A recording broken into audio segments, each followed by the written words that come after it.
नमस्कार। आज हम एक बहुत ही ज़रूरी किताब के कुछ हिस्सों पर बात करेंगे। अभिषेक रे की बाघ tiger, corruption, poaching and survival in the jungle. नमस्कार। हाँ, ये किताब जंगल की वो तस्वीर दिखाती है जो अक्सर हम देख नहीं पाते। मतलब शांत दिखने वाले जंगल के पीछे असल में इंसानी लालच और भ्रष्टाचार का एक पूरा जाल बिछा है। बिल्कुल। और किताब का जो सेंट्रल पॉइंट है वो ये कि बाघ की असली लड़ाई सिर्फ शिकारियों से नहीं है। सही बात है। लड़ाई उस पूरे सिस्टम से भी है जो कागज पर तो उसकी रक्षा के लिए बना है। तो आज हम इसी किताब के जरिए जंगल के इस छिपे हुए संघर्ष को, इस भ्रष्टाचार को और बाघ के अपने वजूद की जो जद्दोजहद है उसे थोड़ा समझने की कोशिश करेंगे। हाँ, चलिए शुरू करते हैं। तो सबसे पहले बाघ की दुनिया की जो असलियत है, हम सब सुनते हैं, अखबारों में पढ़ते हैं कि बाघों की संख्या घट रही है, पर किताब कहती है कि खतरा सिर्फ वो बंदूक वाले शिकारी नहीं है। नहीं, वो तो है ही, लेकिन असल में शायद उनसे भी बड़ा खतरा है वो लालच जो सीधे शिकार नहीं करता।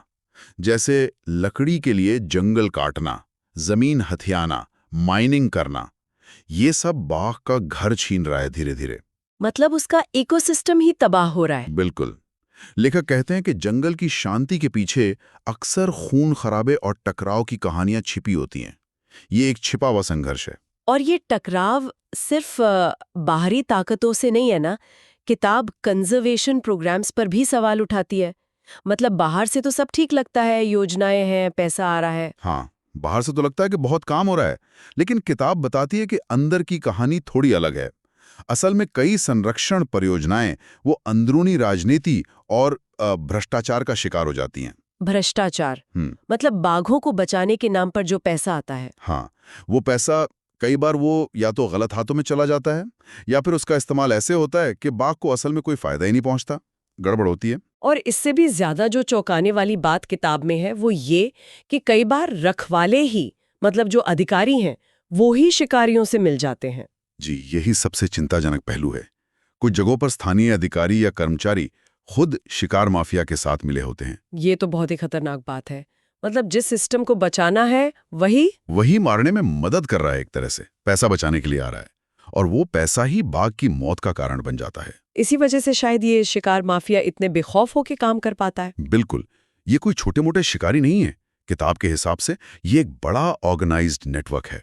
बाघ की खाल, हड्डियां, उसके शरीर के अंग, इनका एक बड़ा इंटरनेशनल ब्लैक मार्केट है। सुनने में किसी क्राइम थ्रिलर जैसा लगता है। हाँ, पर यह हकीकत है। और ये नेटवर्क इतने मजबूत होते हैं कि कई बार स्थानीय प्रशासन भी इनके सामने बेबस सा नजर आता है। खासकर अगर अंदर से ही कोई मिला हुआ हो, जैसा आपने बताया। सही बात है। मिली भगत से इनकी ताकत और बढ़ जाती है। ये सिर्फ पैसों या हथियारों का खेल नहीं है, ये सिस्टम के अंदर पैठ बनाने का खेल भी है। ये सब सुनकर सवाल उठता है कि आखिर बाघ इतना जरूरी क्यों है? क्यों उसे बचाने की इतनी बात होती है? देखिए, किताब ये साफ करती है कि ये सिर्फ एक जानवर को बचाने की बात नहीं है। बाघ जंगल की सेहत का, उसके पूरे इकोसिस्टम के बैलेंस का प्रतीक है। वो फूड चेन में सबसे ऊपर है, टॉप प्रेडेटर। अच्छा, तो अगर बाघ खत्म हो जाए तो पूरा जंगल का संतुलन बिगड़ जाएगा। बिल्कुल। बाघ ना हो तो हिरण, सांबर, जंगली सुअर जैसे जानवरों की आबादी बेतहाशा बढ़ जाएगी।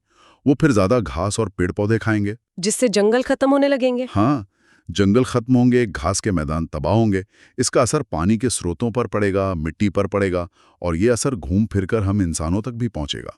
ये पूरी एक कड़ी है जो टूट जाएगी। इसीलिए शायद किताब कहती है बाघ की लड़ाई असल में इंसान की लड़ाई है। बिल्कुल सही। उसे बचाना सिर्फ जंगल की जिम्मेदारी नहीं, वो हमारी अपनी जरूरत भी है, आने वाली पीढ़ियों के लिए जरूरी है। तो कुल मिलाकर इन स्रोतों से जो बात उभर कर आती है वो ये है कि बाघ का अस्तित्व सिर्फ शिकारियों से खतरे में नहीं है। नहीं, खतरा उससे कहीं ज्यादा गहरा है। खतरा उस सिस्टम के अंदर बैठे भ्रष्टाचार और लालच से है, जिसे असल में उसकी हिफाजत करनी चाहिए थी। और यहीं पर शायद सोचने वाली बात ये है कि जब रक्षा करने वाला सिस्टम ही खुद एक समस्या बन जाए तो फिर क्या किया जाए? हाँ, ये एक बड़ा सवाल है।